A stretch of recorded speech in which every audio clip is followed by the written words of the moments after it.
नमस्कार विद्यार्थी मित्रांनो,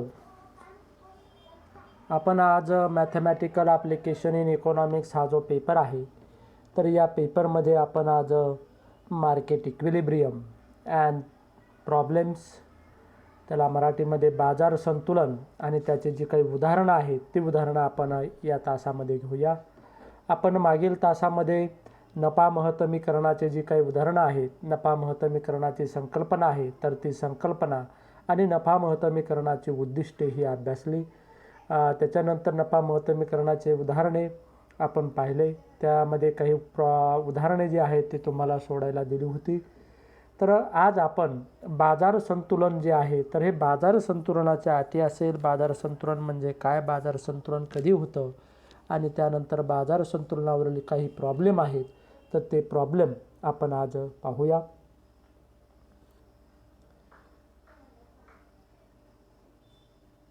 आता बाजार संतुलन ही जी काही संकल्पना आहे, हा टॉपिक आहे, तर हा टॉपिक आपल्याला आज पाहायचा आहे.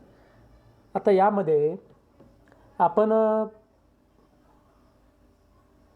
फर्स्ट इयरला सिलेबस असा पाहिला होता की उपभोक्त्याचे वर्तणूक आणि उत्पादकाचे वर्तणूक. आता उपभोक्त्याचे आणि उत्पादकाची जी वर्तणूक आहे, ती वर्तणूक ही वेगवेगळ्या उद्देशासाठी असते. उपभोक्ता जेव्हा आपली वर्तणूक करतो तेव्हा उपभोक्त्याचं जे काही ध्येय असतं ते असतं उपयोगिता किंवा समाधान महत्तमीकरण करणं, समाधानाचं महत्तमीकरण. तसं उद्योजकाचं जे काही ध्येय असतं ते ध्येय असतं नफा महत्तमीकरण. मात्र ह्या जे काही दोन्ही वर्तनाचे विश्लेषण आहे, हे विश्लेषण करत असताना वस्तूच्या खरेदी व विक्रीवर वस्तूची किंमत प्रभाव टाकत असते. दोन्ही विश्लेषणामध्ये दोन्ही विश्लेषण हे काय आहे, तर हे किंमत प्रभाव हा त्यामध्ये महत्त्वाचा असतो. आता मग वस्तूची किंमत बाजार संतुलनातून निश्चित होत असते आणि बाजार संतुलनाच्या विश्लेषणाद्वारे बाजार किंमत आणि खरेदी विक्री केलेल्या वस्तू यांच्या निर्धारणाचे वर्णन हे करण्यात येते. आणि मग आपल्याला म्हणजेच बाजार संतुलन हे वस्तू खरेदी व विक्री केलेल्या ज्या काही वस्तू आहेत, तर या वस्तूवरून ते ठरत असतं. आणि मग आपल्याला बाजार संतुलन म्हणजे काय अगोदर ते पाहूया. तर यामध्ये बाजार संतुलनाचे दोन प्रकार आहेत. ते दोन प्रकार आपण आधी समजावून घेऊया, नंतर आपण उदाहरणे पाहू. आता बाजार संतुलनाचा पहिला जो प्रकार आहे तो आहे आंशिक संतुलन. आता आंशिक संतुलन म्हणजे काय ते आपण अगोदर सुरुवातीला समजावून घेऊ. जर अर्थव्यवस्थेच्या केवळ एका क्षेत्राच्या वर्तनाचे विश्लेषण केले जात असेल तर त्याला आंशिक संतुलन विश्लेषण असे म्हटले जाते. एकाच क्षेत्राचा आपण पाहतो की अर्थव्यवस्थेमध्ये हजारो क्षेत्र आहेत, हजारो वस्तू बाजार आहेत. आणि मग या हजारो वस्तू बाजारापैकी जेव्हा एका वस्तू बाजाराचे विश्लेषण हे केले जाते तेव्हा त्याला आंशिक संतुलन विश्लेषण असे म्हणतात. आणि मग आंशिक संतुलन विश्लेषण जे आहे, तर या आंशिक संतुलन विश्लेषणामध्ये एका क्षेत्राचा, एका वस्तू बाजाराचा अभ्यास हा केला जातो. दुसऱ्या शब्दामध्ये अर्थव्यवस्थेतील 1000 वस्तू बाजार असतील आणि त्यातील एका वस्तू बाजाराचा अभ्यास करणे यालाच काय म्हटलं जातं, आंशिक संतुलन विश्लेषण असं म्हटलं जातं. आणि मग एक उपभोक्ता असेल, एक उत्पादक असेल, एक उद्योग संस्था असेल, एक उद्योग असेल, ही जी उदाहरणं आहेत, तर ही सर्व उदाहरणं ही आंशिक विश्लेषण संतुलनाची आहेत. आणि मग असं जे काही आंशिक संतुलन आहे, तर या आंशिक संतुलन म्हणजे काय आहे, फक्त एका पर्टिक्युलर विशिष्ट घटकाचा, विशिष्ट क्षेत्राचा, विशिष्ट वस्तू बाजाराचा अभ्यास जेव्हा केला जातो तेव्हा त्याला आंशिक संतुलन असं म्हटलं जातं. त्यानंतर दुसरा जो प्रकार आहे तो आहे साधारण संतुलन किंवा त्याला सामान्य संतुलन असं सुद्धा म्हटलं जातं. त्याला इंग्रजीमध्ये जनरल इक्विलिब्रियम असं म्हटलं जातं. आता अर्थव्यवस्थेचे विविध क्षेत्रे हे परस्परावलंबी असतात, एकमेकावर अवलंबून असतात. मग अशा वेळी साधारण संतुलन विश्लेषण हे उपयुक्त ठरते आणि यालाच दुसरे जे नाव आहे यालाच बहुबाजार संतुलन असं देखील म्हटले जाते. काय आहे? बहुबाजार संतुलन असे देखील साधारण सामान्य संतुलनाला म्हटले जाते. म्हणून बहुबाजार संतुलन हे जे आहे तर या बहुबाजार संतुलन म्हणजे काय आहे? यामध्ये अनेक एकमेकावर अवलंबून असणारे जे क्षेत्र आहेत तर या क्षेत्रांचा एकत्रित विश्लेषण जे आहे ते विश्लेषण केलं जातं आणि म्हणून त्याला आपण काय आहे? बहुबाजार संतुलन असं देखील म्हणतो. आता जेव्हा वस्तूची एकूण मागणी आणि वस्तूचा एकूण पुरवठा समान होतात तेव्हा बाजार किंवा उद्योगाचे संतुलन झाले असे म्हटले जाते. म्हणजे बाजार संतुलन जे आहे ते बाजार संतुलन कधी घडून येतं? जेव्हा वस्तूची मागणी आणि वस्तूचा पुरवठा हे दोन्ही काय होतात? समान होतात, तेव्हा बाजार संतुलन किंवा उद्योगाचे संतुलन झाले असे म्हटले जाते. दुसऱ्या शब्दामध्ये बाजार संतुलनाच्या निश्चितीसाठी मागणी आणि पुरवठा फलन जे आहे तर या मागणी आणि पुरवठा फलनाचा वापर हा केला जातो किंवा त्यांचा आधार जो आहे तो आधार घेतला जातो आणि मागणी पुरवठा फलन जे आहे तर ते मागणी पुरवठा फलन हे बाजार संतुलनासाठी आवश्यक आहे. आता त्यानंतर आपल्याला काही कन्सेप्ट संकल्पना अभ्यासायच्यात. यामधली पहिली संकल्पना आपण अभ्यासू. बाजार मागणी म्हणजे काय? त्यालाच एकूण मागणी असं म्हणतात, त्यालाच उद्योगाची मागणी असं म्हणतात. तर बाजार मागणी, एकूण मागणी किंवा उद्योगाची मागणी म्हणजे काय हे आपण अगोदर समजावून घेऊया. आता एका विशिष्ट किमतीला बाजार मागणी म्हणजे काय? एका विशिष्ट किमतीला उपभोक्त्यांनी मागणी केलेल्या वस्तूची बेरीज.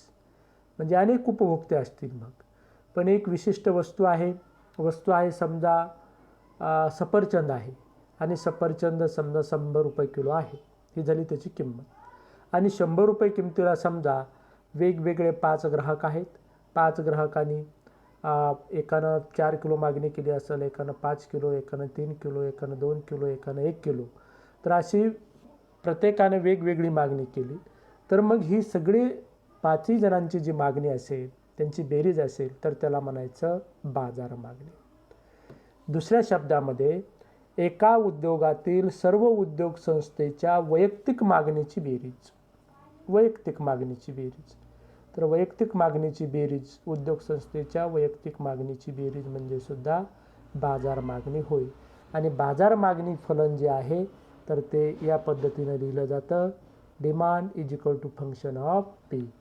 यालाच आपण काय म्हणत होतो? मागणीचा नियम जो आहे तो मागणीचा नियमसुद्धा याच पद्धतीने लिहिला जातो.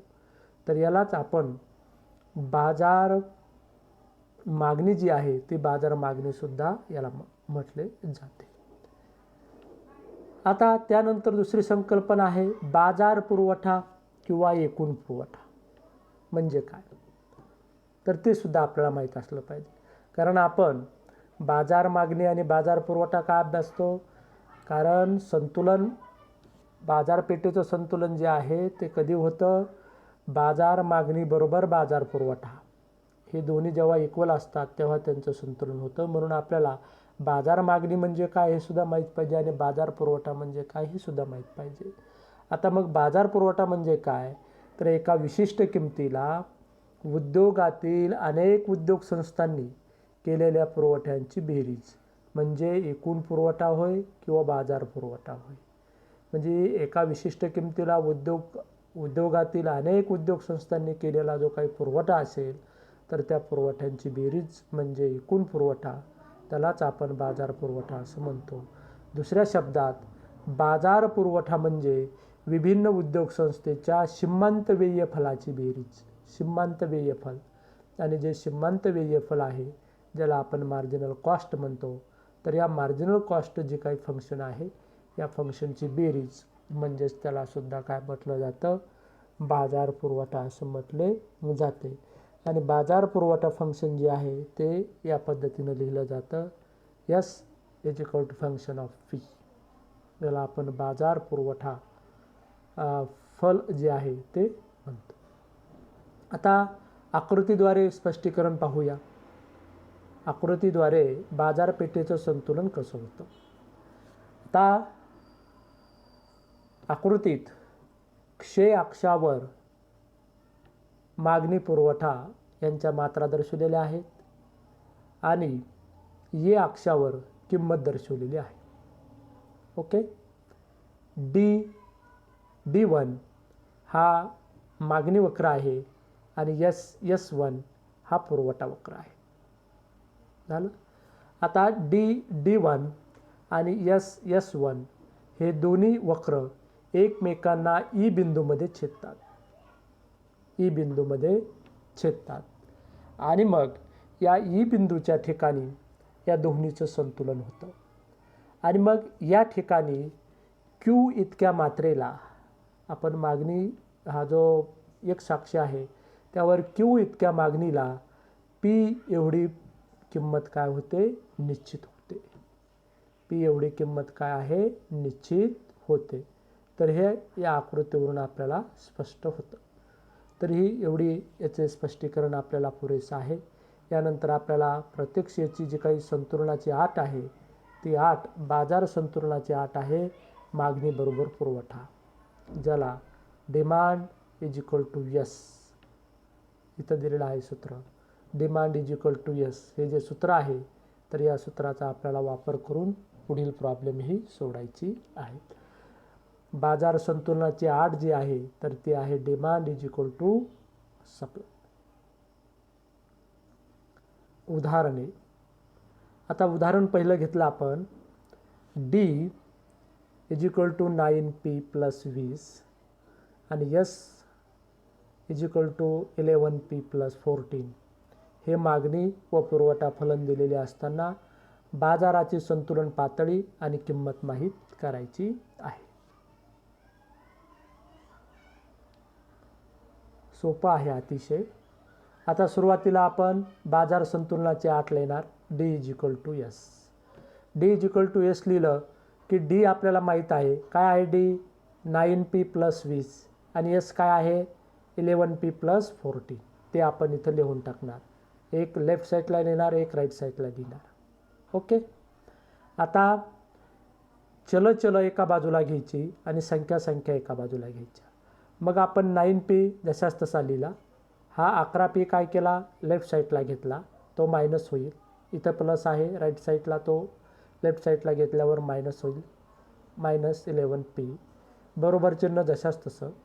हे 14 जे आहे ते 14 आपण जशाच तसे घेतले. त्यानंतर लेफ्ट साईडला हे 20 जे आहेत ते प्लस आहेत. राईट साईडला जर घेतले तर ते मायनस होतात, म्हणजे 14 मायनस 20. आता 9P वजा 11P मधून मोठ्या संख्येमधून छोटी संख्या वजा करायची, मोठ्या संख्येचं चिन्ह द्यायचं, म्हणजे 11मधून 9 जातील, 2 उरले आणि 11 ही ऋण संख्या आहे म्हणून इथं मायनस 2P येईल. त्याच्यानंतर या बाजूलासुद्धा राईट बाजूलासुद्धा 14 वजा 20 आहे. मोठ्या संख्येतून छोटी संख्या वजा करायची, मोठ्या संख्येचं चिन्ह द्यायचं, म्हणजे 20 वजा 14 म्हणजे 6 आणि मोठी संख्या आहे ऋण म्हणून वजा 6. त्यानंतर आता लेफ्ट साईडला मायनस 2 आहेत ते गुणाकारात आहेत. ते जर उजव्या बाजूला घेतले तर भागाकारात जातात, म्हणून P बरोबर -6 भागिले -6 है ना. आता वजा जे आहे ते दोन्ही कटतील. त्या ठिकाणी मग राहिलं 6 भागिले 2 आणि 6 भागिले 2 म्हणजे 2 6 म्हणजे P बरोबर आला 3. आता आपल्याला P माहीत झाला म्हणजे आपल्याला किंमत माहीत झाली 3 आहे. आता आपल्याला मागणी व पुरवठा फलनात हे Pचं मूल्य ठेवायचं आणि मग बाजार संतुलन कोणत्या नगाला होतं तो नग आपल्याला ती पातळी आपल्याला माहीत होईल. ती पातळी आपण पाहू. आता मग मागणी व पुरवठा फलन दोन्ही घ्यायचे. मग आपण मागणी फलन सुरुवातीला घेऊ. D is equal to 9P plus 20. आता Pच्या ठिकाणी 3 ठेवायचे. मग 9 गुणिले 3 प्लस 20. आता 9 गुणिले 3 म्हणजे 27 आणि 20 जशाच तसे 27 अधिक 20 म्हणजे 47, म्हणजे मागणी किती आली 47. पुरवठा फंक्शन घ्यायचं, एस बरोबर 11p अधिक 14. आता 11pच्या ठिकाणी 3 ठेवायचा, 11 गुणिले 3 अधिक 14. त्यानंतर 11 गुणिले 3 म्हणजे 33 आणि 14 प्लस 14. मग 33 आणि 14 47, म्हणजे पुरवठासुद्धा किती आला 47. मग बाजार संतुलन पातळी जी आहे ती आहे 47 या नगाची, या मात्राची, आणि वस्तूची किंमत किती माहीत झाली 3. तर अतिशय सोप्या पद्धतीचे प्रॉब्लेम आहेत. तर उर्वरित जे प्रॉब्लेम आहेत मी या ठिकाणी तुम्हाला प्रॉब्लेम आणि त्याची उत्तरंही दिलेली आहेत. 2, 3, त्यानंतर 4, 5 आणि 6वा प्रॉब्लेम असा आहे की त्याचं उत्तर मी मुद्दाम दिलेलं नाही. तर ते उत्तर तुम्ही यूट्यूब आणि आपली क्लासरूम जी आहे त्या क्लासरूमच्या कमेंट बॉक्समध्ये हे उत्तर नोंदवायचं की बाजाराची संतुलन पातळी या ठिकाणी किती आली आणि वस्तूची किंमत या ठिकाणी किती आली. तर हे तुम्ही आपल्या क्लासरूम जे आहे तर क्लासरूमच्या कमेंट बॉक्समध्ये 6व्या जो काही प्रश्न आहे, 6वा जो काही गणितीय प्रॉब्लेम आहे या प्रॉब्लेमची तुम्ही उत्तरं त्या ठिकाणी नोंदवायची आहे. यामध्ये काही अडचणी आल्या, काही समस्या असतील तर आपल्या क्लासरूम आणि यूट्यूबच्या कमेंट बॉक्समध्ये नोंदवा. त्या सोडवण्याचा प्रयत्न हा केला जाईल. यामध्ये फक्त विशेष म्हणजे एकच लक्षात ठेवा, D सप्लाय, मागणी बरोबर पुरवठा. हा जर तुमच्या लक्षात राहिला तर बाजार संतुलनावरील सर्व प्रॉब्लेम तुम्हाला सोडवता येतात. या ठिकाणी एक मागील लेक्चरची लिंक दिलेली आहे. मागील लेक्चर नफा महत्त्वमीकरण आणि त्याची उदाहरणे तुम्ही पाहण्यासाठी या निळ्या अक्षरावर क्लिक करा. तुम्हाला मागील लेक्चर हे पाहता येईल. यामध्ये काही अडचणी असतील, प्रॉब्लेम असतील तर त्या आपण यूट्यूब आणि क्लासरूमच्या कमेंट बॉक्समध्ये नोंदवा. त्या सोडवण्याचा प्रयत्न केला जाईल. थँक्यू.